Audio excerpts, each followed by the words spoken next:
एक छोटे से गांव में मोहन नाम का एक गरीब किसान रहता था। मोहन मेहनती और ईमानदार था, लेकिन उसकी किस्मत हमेशा उसका साथ नहीं देती थी। उसके पास थोड़ी सी ज़मीन और एक पुरानी उखल थी, जो उसकी दादी की निशानी थी। एक दिन मोहन खेत में काम कर रहा था, तभी अचानक उसे ज़मीन में कुछ चमकता हुआ दिखा। जब उसने ध्यान से देखा और मिट्टी हटाई तो उसे सोने की बनी एक उखल मिली। वह इसे देखकर हैरान रह गया। उसने सोचा, इतनी सुंदर और कीमती उखल, यह मुझे अमीर बना सकती है।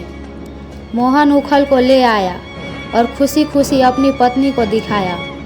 पत्नी ने कहा, यह बहुत कीमती है, हमें इसे राजा के पास ले जाकर सौंप देना चाहिए।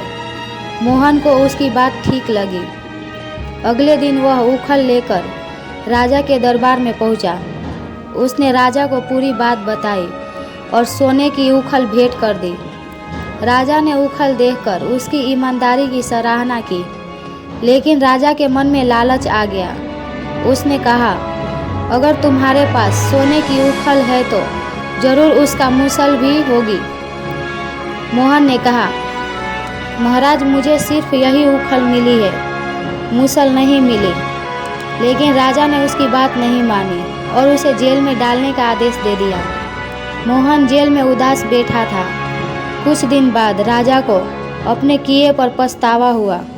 उसे एहसास हुआ कि जेल से रिहा कर दिया जाए। राजा ने मोहन को जेल से रिहा कर दिया और माफ़ी मांगी।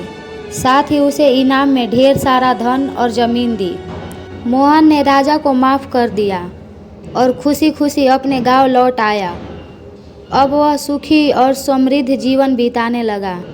उसने अपनी ईमानदारी और मेहनत से फिर से सबका दिल जीत लिया।